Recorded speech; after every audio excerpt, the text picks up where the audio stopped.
Pakistan peoples party के chairman Bilawal Bhutto Zardari ने कहा कि लॉन्ग मार्च से पहले ही कामयाबियां मिलना शुरू हो गई हैं। अगर इमरान खान में हिम्मत है तो हमारे मार्च से पहले असेंबली को तोड़ दें। वजीर आजम अदम एतमाद और आने वाले इलेक्शन में भी हारेगा। हमारा मार्च शुरू होने से पहले जो अदम एतमाद को नहीं मानते थे वो भी मान रहे हैं।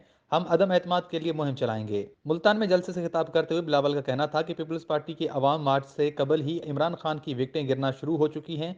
पीपल्स पार्टी के कानूनी माहिरीन की बदौलत एक नालायक सेनेटर नाअहल हो चुका है। इस्लामाबाद पहुंचने से कबल उनकी मजीद विकटें गिराएंगे। इस्लामाबाद में पूरा मुल्क हमारे साथ होगा। अवाम का रिएक्शन पूरी दुनिया के सामने होगा। फिर कोई नहीं इनकार कर सकेगा। उनका कहना था कि पहले ये बुज़दिल लाहौर इलेक्शन से भागा, अब डीआई खान में भाग रहा है। ये डीआई खान में अपने ही उम्मीदवार को नाअहल करके इलेक्शन से भागने की कोशिश कर रहा है। बलदियाती इलेक्शन का पहला फेज और दूसरे फेज में भी हारेगा।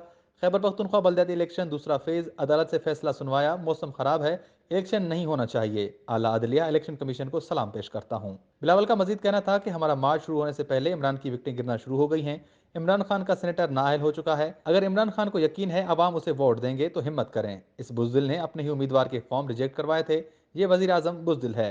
उन्होंने कहा कि पीपल्स पार्टी ने हर जमीनी इलेक्शन में इमरान खान को शिकस्त दी। हमने वजीर आजम के घर में घुसकर उसे शिकस्त दी। सीएसी में कुछ दोस्तों ने कहा अभी इंतजार करना चाहिए। अक्सरियत की राय थी महंगाई गुर्बत उरूज पर है, आज ही लॉन्ग मार्च का ऐलान करें। सीईसी ने अवामी मार्च का फैसला कर लिया है।